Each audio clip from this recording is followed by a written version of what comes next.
Fala galera, eu sou a Aline. Eu sou o Luffy. E esse é o Pode Crer, um podcast de fé.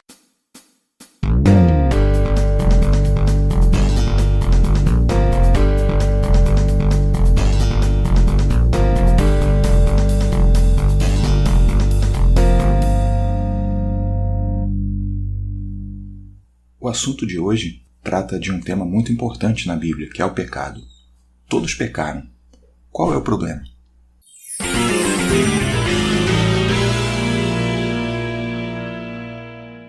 Já demonstramos que tanto judeus quanto gentios estão debaixo do pecado.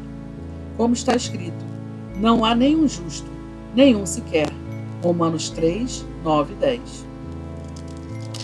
Pois todos pecaram e estão destituídos da glória de Deus. Romanos 3, 23. O título do nosso episódio remete a esses dois trechos da palavra de Deus que a gente leu, que trazem uma verdade que toda a Bíblia revela. Todo ser humano é pecador e, por causa disso, está em um estado de dívida com Deus. Né, Aline? Com certeza, Luffy. A gente costuma dizer que depois de Gênesis 3, as coisas ficaram um pouco difíceis para o homem, né? Mas para a gente começar a entender isso, para a gente começar a entender a gravidade do pecado, eu acho que seria bom a gente definir o que é pecado. Isso aí. Lembrando que no nosso primeiro episódio nós comentamos, a Bíblia só traz 4 capítulos em que não há esse domínio do pecado. Que são os 2 primeiros capítulos da Bíblia e os 2 últimos, Gênesis 1 e 2 e Apocalipse 21 e 22. Então, estudar e entender o pecado é estudar a natureza humana, a maldição que recai sobre todos nós. Né? É realmente importante a gente enxergar aí as definições. A Confissão de Fé de Westminster é um documento que a Igreja Presbiteriana do Brasil tem como símbolo de fé. Ela vai falar sobre o pecado, sobre a queda do homem, sobre essa corrupção. E nos catecismos, que são sequências de perguntas e respostas que foram criadas para que as pessoas decorassem, né, e assim aprendessem a doutrina, em paralelo com essa confissão de fé, o pecado é toda falta de conformidade com a lei de Deus. Conforme o breve catecismo, essa é a definição de pecado. Tudo aquilo que não está em conformidade com a lei de Deus é, por definição, pecado. Eu fiz um resumo do breve catecismo nas perguntas 15 a 19, já que você citou aí, tem muito a ver com o tema. É assim: Deus deixou o homem à vontade com apenas uma proibição: não comer da árvore do conhecimento do bem e do mal, sob a pena de morte. Porém, o homem pecou contra Deus, caindo do estado em que foi criado. Logo, toda a humanidade caiu, porque o pacto foi feito com Adão, não apenas para ele, mas para toda a posteridade. Essa queda, então, reduz a raça humana a um estado de pecado e miséria, como vemos em Romanos 5,12. Nos tornamos, então, uma espécie de imagem distorcida de Deus, pois em nós falta a retidão e sobra a corrupção. Outra maior e terrível consequência disso é a perda da comunhão com Deus, vivendo debaixo da sua ira e maldição. Somos sujeitos a todas as misérias desta vida, à morte e ao inferno para sempre. Caramba, pesado, né? Tudo isso por causa do pecado. Essa maldição, como eu já falei, que recai sobre toda a raça humana. Sim, então, a partir de Adão, ele peca e recai para todos nós, essa herança aí legal que ele deixou. E isso nos faz, então, escravos do pecado e distantes, muito distantes de Deus, por causa da santidade dele. E esse é o problema, na verdade. Por que, então, que a gente considera o pecado um problema? Porque ele é uma ofensa ao Deus Santíssimo. E, Luffy, você pode falar pra gente um pouco sobre a santidade de Deus? Eu gostaria de só fazer a leitura de Romanos 5,12 que você mencionou. Ok. Onde lemos assim na palavra: portanto, da mesma forma como o pecado entrou no mundo por um homem, e pelo pecado a morte, assim também a morte veio a todos os homens, porque todos pecaram. A gente entende aqui um pouco dessa questão de todos pecaram. O pecado entrou no mundo e todos pecaram. Não há dúvidas disso. Inclusive o apóstolo João vai dizer: se alguém diz que não tem pecado, ele é mentiroso. Então é mais um reforço daquilo que a gente precisa entender com relação ao pecado. E eu acho que com relação a isso que você disse, sobre como isso é uma ofensa à santidade de Deus, eu gosto muito do exemplo do profeta Isaías, lá no capítulo 6. É um texto em que ele tem uma experiência com Deus, chamada de teofania, onde há uma manifestação visível da presença de Deus, na qual ele enxerga o Senhor Deus assentado no seu alto e sublime trono, as bordas de suas vestes enchendo o santuário do templo. Ele vê serafins exaltando o Senhor, falando: Santo, Santo, Santo é o Senhor dos exércitos. Toda a terra está cheia da sua glória. Então é um momento sublime que Isaías vive, uma experiência que ele tem de enxergar ali uma manifestação de Deus, de enxergar os seus santos anjos louvando o seu nome, reforçando a sua santidade. É a ideia da repetição no hebraico. Isso daí é o superlativo máximo, é o grau absoluto de santidade. É o que seria pra gente santíssimo, mais do que santíssimo. Exatamente. E nessa situação, Isaías ele fala o seguinte, lá no versículo 5. Ele grita. A nova versão internacional lê assim: Então gritei, ai de mim, estou perdido, pois sou um homem de lábios impuros e vivo no meio de um povo de lábios impuros. Os meus olhos viram o Rei, o Senhor dos Exércitos. É interessante a gente observar o que está acontecendo aqui. Isaías, nessa situação sublime que ele está vivendo, ele não se vangloria, ele não tenta se aproximar de Deus, ele não tenta tocar o rosto de Deus, beijar a Deus, ele não faz nada disso. Ele se conscientiza da sua impureza, do seu pecado, porque ele está enxergando ali visualmente uma manifestação do Deus que é santo, santo, santo. Interessante a gente pensar sobre isso, né? Eu estava lendo o livro Os Atributos de Deus, do A.W. Pink, e ele diz que a santidade de Deus é o atributo dos atributos. Deus é santo, santíssimo, e qualquer outro atributo dele é santo. Entende? A misericórdia dele é santa, né? A justiça dele é santa, a bondade dele é santa. Então, entender isso é fundamental para o cristão. Acima de tudo, Deus é santo. Exatamente, ele é o padrão. Eu gosto muito de um filósofo chamado Gordon Clark, e ele fala exatamente sobre isso nos seus escritos. Nós às vezes tentamos julgar a Deus, julgar as ações de Deus conforme padrões humanos. Isso é uma inversão completa, porque o ser humano é quem deve ser julgado pelos padrões de Deus. Nós não estabelecemos nada, Deus estabeleceu todas as coisas. Então, se nós achamos que algo não é santo, mas Deus diz que é santo, aquilo é santo, porque Ele é o padrão de santidade. Da mesma forma que Ele é o padrão de justiça, de bondade, de misericórdia, de amor, de todas as suas características, né, que são inerentes a Ele. Então, Ele estabelece o que é o padrão e o que não é. Então, a gente tem que ter muito cuidado com isso. E assim, voltando para essa questão do pecado versus santidade de Deus, em Abacuque, por exemplo, a gente vai ver que os olhos de Deus não suportam ver o mal. Abacuque 1:13. Se você puder abrir aí pra gente ler. Minha Bíblia não tem Abacuque. Não, tô brincando. Não tem. A página estava grudada, estava difícil de achar. Vou ler. Teus olhos são tão puros que não suportam ver o mal. Não podes tolerar a maldade. Você entende como o pecado é algo muito ruim, como ele realmente nos separa de Deus, porque Deus não suporta ver o mal. Ele é puro, ele é santo, é elevado num nível que a gente não consegue alcançar. E nós somos o quê? Por causa do pecado, por causa da queda, nós somos mergulhados em iniquidade, naturalmente então separados de Deus. Com certeza. E assim, quando a gente fala depois de justificação, né, depois a gente fala de Cristo vindo, e aí sim nos libertando do pecado, antes da gente entender isso, a gente tem que entender a gravidade do pecado.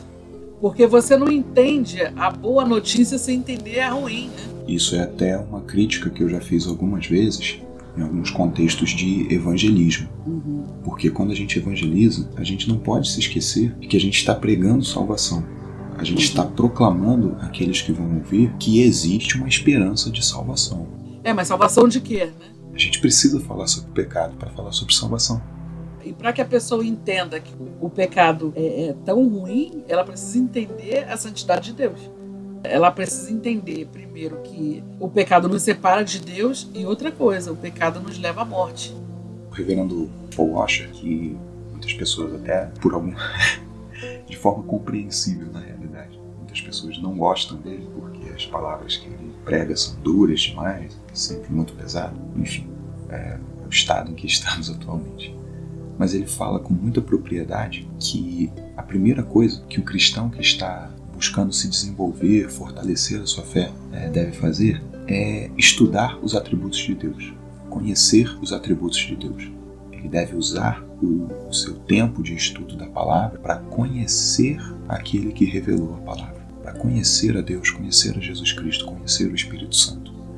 E a partir do momento que você faz isso, você é impactado, da mesma forma que Isaías foi impactado visualmente.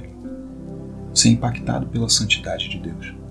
Você olha a vida de Jesus Cristo, vivendo como um de nós, sujeito às mesmas fraquezas, e olha a sua obediência perfeita. Você olha o Espírito Santo se entristecendo quando aqueles que conhecem a verdade escolhem o pecado. Você olha a santidade de Deus Pai. Você olha toda a Trindade santíssima. E aí você realmente não tem outro caminho.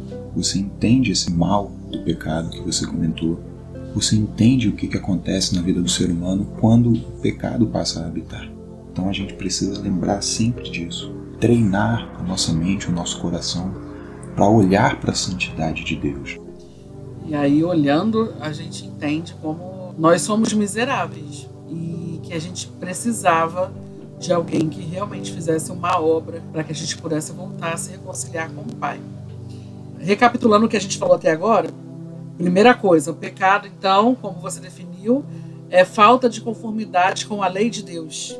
E o pecado é um problema porque ele ofende o Deus Santíssimo, que não suporta nem ver o mal, porque a santidade é o principal dos atributos de Deus. E então, por isso, causa essa separação entre nós e Deus. O pecado fica ali no meio, nos separando, porque Deus não se mistura com ele. Então, a gente não consegue se achegar a Deus por causa do pecado que, infelizmente, habita em nós ainda. E esse pecado, ele traz consequências para a gente, né? A separação de Deus, a morte. Morte, quando a gente fala aqui, é morte eterna. Porque nós acreditamos que a vida, ela não é só esse momento aqui, né? Nós acreditamos em vida eterna. Nós acreditamos em castigo eterno, morte eterna. Então, o pecado, né, aquele pecado não confessado, aquele pecado onde não houve arrependimento, onde não houve uma busca por relacionamento com o Pai através, né, de Jesus, esse pecado te leva para o inferno. E a realidade é essa. Se você continuar vivendo ainda na escravidão do pecado, na prática do pecado, deliberadamente, se você continuar vivendo assim, isso vai te levar para o inferno. E essa é a pior notícia que você pode receber, porque o inferno é sofrimento eterno. Muitos têm a ilusão de que o inferno é algo que você vai encontrar uma galera lá, fazer um clubinho e vai ser uma balada eterna. E não é isso, o inferno é sofrimento, é triste. A gente precisa entender isso para que a gente tenha noção da gravidade que é o pecado nas nossas vidas, da gravidade que é agir sobre a influência do pecado e da gravidade que é você não falar para outra pessoa que aquilo que ela está fazendo, a forma como ela está vivendo, vai levá-la ao pecado. Eu achei muito interessante uma vez que um amigo meu teve uma oportunidade de pregação, foi convidado a pregar, e de forma muito corajosa ele pregou explicando a doutrina do inferno. Ele falou sobre o inferno na pregação. Entender o inferno, entender a condenação, nos leva a entender o estado natural do ser humano. Então isso nos leva ao arrependimento. Isso nos leva a buscar em Jesus Cristo a única solução possível para o nosso estado natural de pecado. Isso nos leva a evangelizar, a pregar a palavra de Deus, pregar o evangelho. Entende como é que são as coisas? Isso até se conecta muito bem com algo que Deus faz. O reverendo John Piper fala muito sobre isso, de que Deus, ele executa os seus decretos, ele cria a realidade de forma que dê a maior glória possível a ele. Então, até mesmo no pecado, Deus é glorificado. De forma que parece até paradoxal pra gente, mas a gente vê isso acontecendo, por exemplo, na vida de José. Ele foi vendido como escravo pelos seus irmãos, ele foi preso injustamente, foi esquecido na prisão por alguém que ele ajudou, e mesmo assim, Deus tornou todo esse mal, tudo aquilo de ruim que aconteceu, todos aqueles pecados que cometeram contra José, foram tornados para o bem dele, da família dele, da terra do Egito, de todas as nações ali ao redor, em que houve a preservação da vida. Então Deus, ele é capaz, ele é todo poderoso, a gente não pode esquecer desse atributo também. Ele não é um Deus santíssimo e impotente, não. Ele é um Deus santíssimo, capaz de fazer todas as coisas. Ele tem todo o poder, até mesmo de tornar aquilo que é mal, pecaminoso, em algo que o glorifique. Eu fiquei sem ter o que falar. Ô Luffy, enquanto você estava falando aí, eu estava abrindo aqui minha Bíblia em Romanos 6, 23. Eu repeti isso aqui algumas vezes hoje, mas eu acabei não lendo a referência. Aí fala assim: pois o salário do pecado é a morte, mas o dom gratuito de Deus é a vida eterna em Cristo Jesus, nosso Senhor. Então nós falamos aqui do que leva à morte, mas falamos também do que leva à vida. Então nós sabemos que o pecado é um problema grave na nossa vida. Mas Deus, ele também deu a solução para esse problema. Nós não ficamos abandonados. E eu acho muito interessante quando aparece esse mais. Geralmente quando aparece na Bíblia é para coisas surpreendentes e maravilhosas. Eu lembro muito disso quando eu leio Efésios 2, que é Paulo também, ele começa falando que vocês estavam mortos em suas transgressões e pecados, nos quais costumavam viver, quando seguiam a presente ordem deste mundo, o príncipe do poder do ar, o espírito que agora está atuando nos que vivem na desobediência. Anteriormente, todos nós também vivíamos entre eles, satisfazendo as vontades da nossa carne, seguindo os seus desejos e pensamentos. Como os outros, éramos por natureza merecedores da ira. Então ele está falando aqui que a gente antes vivia também sobre esse domínio do pecado, também eram merecedores da ira, também eram merecedores do inferno, como já falamos aqui. Aí vem o versículo 4, quando ele fala: mas Deus, que é rico em misericórdia, pelo grande amor com que nos amou, deu-nos vida com Cristo, quando ainda estávamos mortos em transgressões. Pela graça vocês são salvos. Então, há uma má notícia, que é a morte, mas há uma boa notícia, que é a vida em Cristo Jesus. Nesse texto de Efésios é mais forte ainda, porque ele fala que quando a gente ainda estava vivendo lá nas nossas transgressões, vivendo lá a nossa vida de pecado, Deus foi misericordioso e enviou seu Filho Jesus. E aí eu volto lá atrás, quando a gente fala de santidade. Esse Deus santíssimo envia seu Filho amado por nós. Uma humilhação que eu considero assim a maior das humilhações, porque um Deus santo, santo, santo, que habita lá no céu, se faz carne, vem, habita entre nós, prega, ensina os caminhos de Deus e se entrega, morre literalmente por nós, porque somente Ele poderia nos livrar da escravidão do pecado. Então, existe sim a morte, mas existe a vida, existe um caminho para a vida, que é Jesus Cristo. O Evangelho é maravilhoso, né? Quando a gente olha para os detalhes até mesmo que estão no texto, a gente percebe que tudo aponta para a redenção em Jesus Cristo, como a gente já mencionou também no nosso primeiro episódio. A gente tem uma transformação, uma passagem de um estado de morte, um estado de completa desesperança, para um estado de vida. E isso acontece de maneira gratuita. Não tem nada que a gente possa fazer, não tem nada que a gente possa oferecer a Deus em troca para que possa suprir esse preço gigantesco que Ele pagou, né? Exatamente. Mas eu tenho uma pergunta para te fazer. Jesus veio, né, por nós, então nós temos vida nele. Ele morreu para nos libertar do pecado. Mas João vai dizer que quem diz que não tem pecado é mentiroso. Então nós continuamos pecando. Pois é. Como que é isso? Como assim?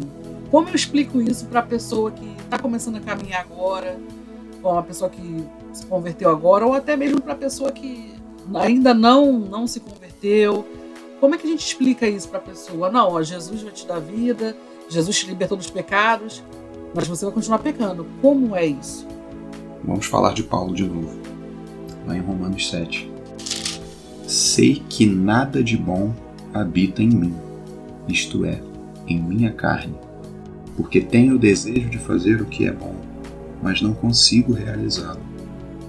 Pois o que faço não é o bem que desejo, mas o mal que não quero fazer, esse eu continuo fazendo. Ora, se faço o que não quero, já não sou eu quem o faz, mas o pecado que habita em mim. Nosso convidado do episódio passado, nosso amigo Pedro Franco, ele comentou sobre isso, sobre o freio que Deus coloca sobre o homem. Nós podemos ver um exemplo disso lá no final da carta que Judas escreveu, onde na sua doxologia ele escreve um louvor a Deus como aquele que é poderoso para nos guardar de cair e nos apresentar diante da sua glória sem mácula e com muita alegria. Deus, ele é aquele que refreia o pecado. O pecado ele continua habitando em nós. Nós somos novas criaturas, mas ainda vivemos uma batalha terrena contra o pecado que habita em nós. O espírito milita contra a carne contra o espírito. Existe uma guerra dentro de nós porque a nossa natureza ela é pecaminosa.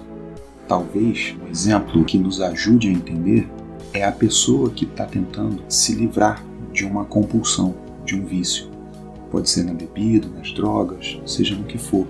A gente vê uma pessoa em que parece que o estado natural dela foi alterado. A pessoa está tão mergulhada nas suas compulsões que parece que o estado natural dela se tornou esse consumo de bebida, de drogas, de pornografia, de ser o que for. E aí, depois desse estado alterado, tentar sair dele é muito mais difícil. É uma luta muito grande por qual as pessoas passam. Isso tem consequências, são etapas que precisam ser vencidas dia após dia. Então eu acho que esse é um exemplo interessante para a gente pensar do que acontece na vida do ser humano quando ele é regenerado, justificado, quando ele nasce de novo. Ele nasceu de novo, mas o estado natural dele é aquela miséria, um poço de lama, como o salmista coloca. Então você lutar contra isso é uma luta perdida se o Espírito Santo não for o guia da sua vida. Se não for buscar na palavra a força que você precisa para a sua fé, para você vencer essa luta contra o pecado. E é uma luta que ela existe e vai existir até o final da sua vida. Deus, ele vai, digamos assim, aplicando esse freio sobre o pecado na tua vida e você vai se tornando a cada dia mais e mais parecido com Cristo.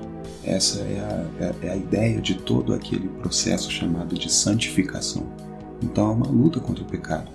E o apóstolo João está falando isso justamente para nos lembrar. Olha, vocês precisam ser humildes.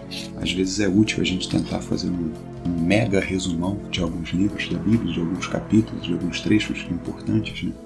E quando ele fala sobre o pecado, eu nunca penso em resumir esse trecho diretamente como você precisa ser santo, olha, Deus é amor, Deus é justiça, Deus é santidade. Todas essas verdades estão presentes aí na carta. Mas eu acredito que ele está chamando os leitores à humildade, para que eles não se ensoberbeçam e não achem que, olha, agora eu sou o suprassumo dos crentes, eu não peco, eu não caio mais nisso, não faço mais aquilo. Ele está dando um alerta aqui, cuidado. Se você fala que não tem pecado, você é mentiroso, a verdade não está em você. Eu creio que ele esteja lembrando também que Jesus Cristo é a verdade, ou seja, ele está dizendo que Jesus Cristo não habita em você. O Espírito de Jesus não está em você, se você fala que não pecou. É para a gente ter humildade nesse processo e lembrar mais uma vez do princípio da salvação. Olha, você não fez nada para ser salvo, a não ser pecar. Porque se não pecasse, não precisaria de salvação. Exatamente, você só colaborou criando a necessidade de salvação, e mais nada. Então coloque-se no seu lugar. É mais ou menos isso que eu vejo nesse texto e eu acho que a gente vai entender essa ideia. Olha, não tem nada de místico, nada de completamente absurdo, uma mudança de comportamento da noite para o dia. Existe uma mudança no coração, mas existe um estado prévio que é muito complicado, que ele traz os seus efeitos em todos os momentos. O que vai diferenciar, então, o cristão é a questão do arrependimento, a questão da luta contra o pecado. Por quê? Eu peco, mas o Espírito Santo mesmo me toca de alguma forma que eu percebo que aquilo não foi legal, fiz uma coisa errada. Então eu vou lutar contra aquilo, eu vou me arrepender, eu vou pedir perdão a Deus. Tem pessoas que, assim, são convertidas recentemente, ou pessoas que estão até um tempo na igreja e ficam deprimidos mesmo, entristecidos, porque não conseguem vencer certa luta. Mas só o fato de você estar tentando, buscando, de você se sentir incomodado com aquilo, já é um sinal de que você é verdadeiramente um cristão, entende? Você está lutando contra aquilo. A gente sabe, não é da noite para o dia, mas continue lutando, perseverando, continue buscando a Deus e pedindo orientação a Ele para que Ele te ajude a vencer essa luta. Começa de novo, luta, só não desiste. As pessoas me perguntam isso às vezes, falando sobre a diferença entre o ímpio e o salvo. O questionamento é o seguinte: poxa, mas imagina, se todo mundo vivesse pecando o tempo todo, como é que as coisas seriam? Não é muito bem por aí, não. A gente vê muita gente que não é crente fazendo muitas coisas boas. E é verdade. A gente não pode ignorar isso. Muita gente que não é crente faz muitas coisas boas, que não são pecados. Mas existem duas coisas, na realidade, muito importantes para a gente lembrar. Pessoas podem fazer coisas muito boas com intenções não tão boas assim. Certo. Em segundo lugar, sem um coração transformado, a melhor das intenções vai para o inferno. Não importa aquilo que pareça boa intenção, se não há uma transformação de coração, não há novo nascimento e, portanto, não há vida eterna. Existe uma continuidade no estado de morte em que nós nos encontramos naturalmente. Esse estado vai se perpetuar por toda a eternidade na vida daqueles que não se arrependeram. Mas isso é um assunto para o próximo episódio, né, Aline? Para o próximo episódio, sim. O que fica para agora, você sabe que o pecado é um problema. Você sabe que o pecado te leva para o inferno. Por que você não está evangelizando as pessoas? Você quer que todas as pessoas à sua volta estejam no inferno e só você no céu, bonitão? Não é assim não, tá? Luffy, traz pra gente um resumão desse episódio hoje, por favor. Recapitulando, falamos sobre a definição de pecado, que é a falta de conformidade com a lei de Deus. Falamos que o pecado ele recai sobre a vida de todos os seres humanos. Por causa do pecado que entrou no mundo através de Adão e Eva, todos os seres humanos pecaram. É o nosso estado natural, um estado de morte, porque o salário do pecado é a morte. A consequência do pecado é a morte. Mas em Cristo Jesus, na sua obra redentora, nós temos a esperança, onde há essa mudança, essa transformação da morte para a vida, que é um dom gratuito que Deus nos concedeu, mediante o sacrifício do nosso Senhor e Salvador Jesus Cristo. Amém. Assim a gente encerra mais um episódio, lembrando que a fé vem por se ouvir a mensagem, e a mensagem é ouvida mediante a palavra de Cristo. Romanos 10:17. Esse episódio de hoje sobre o pecado, ele é o primeiro de uma série de episódios que nós vamos fazer sobre esse assunto. Pecado, arrependimento, perdão de Deus e perdão ao próximo. Então você não pode perder. E fica aí que depois da vinheta a gente vai fazer umas indicações para vocês.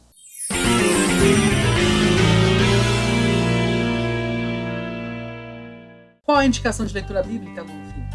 Então, Aline, dos muitos e muitos textos que poderiam ser indicados, eu escolhi o Salmo 103. O Salmo de Davi, ele fala sobre o perdão que Deus concede ao ser humano. No versículo 3 nós lemos: é Ele que perdoa os seus pecados e cura todas as suas doenças. Resgata a sua vida da sepultura. Então é um texto poético, muito belo, muito rico para a nossa edificação. Então eu deixo essa indicação aí para os nossos ouvintes. E temos curiosidade, Luffy? Temos sim. O Salmo 103 é o primeiro de um subconjunto. Salmo 103, 104, 105 e 106. São 4 salmos que relatam como que Deus trata do seu povo até o período do exílio, mostrando a sua misericórdia e a sua longanimidade, a sua paciência com o povo, perdoando os seus pecados, restaurando aqueles que se arrependem verdadeiramente, mostrando toda a sua bondade para com o seu povo. Temos indicação de livro, ali? Temos sim, Luffy. São 2 livros, na verdade.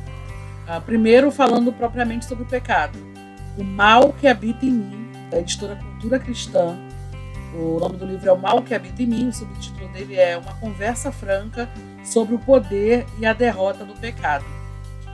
Esse livro aqui, ele é bem isso mesmo, uma conversa franca sobre o pecado, é bem fácil de ler, e no final de cada capítulo, o autor ele colocou umas perguntas para a gente responder, de modo que a gente consiga fazer um estudo mesmo, né? Aprofundar no assunto do pecado. Então, muito interessante, fica essa dica aí de Estuda Cultura Cristã. O outro livro, eu já citei aqui, Os Atributos de Deus, do A.W. Pink, da editora PES. Ele é um livro que fala dos atributos de Deus. Já que a gente falou sobre a santidade, e como o Luffy também falou, a gente deve conhecer mais a Deus, né? Conhecer os seus atributos. Então esse livro aqui é muito interessante também para você estudar. Ele é um clássico, na verdade. Então é bom ter. Às vezes é um pouco difícil de achar por causa da editora PES, né? Que é uma editora um pouco difícil de encontrar. Eu encontrei na Livraria Dort. Já fica a propaganda aí da Livraria Dort, que é uma livraria que eu gosto muito. E lá tem os atributos de Deus. Pessoal, a gente agradece a audiência de vocês, o apoio que vocês têm trazido pra gente, todos os feedbacks. A gente continua pedindo a ajuda de vocês na divulgação do Pode Crer, pedindo que vocês tirem print, marquem a gente, postem lá nas suas redes sociais. Isso ajuda muito a propagar a mensagem da Palavra de Deus que a gente tem tentado trazer para vocês aqui. O nosso e-mail é crerpod@gmail.com. Você pode seguir o nosso perfil lá no Instagram também, @umpodcastdefé. Você pode escutar pelo Spotify, pelo YouTube, pelo Amazon Music, pelo Apple Podcasts, pelas principais plataformas de podcasts que vocês têm. Então a gente pede isso para vocês. Continuem ajudando. Se quiserem conversar com alguma coisa, comentar, nós estamos prontos a ouvir vocês. E é isso. Muito obrigado e até a próxima. Muito obrigada, galera.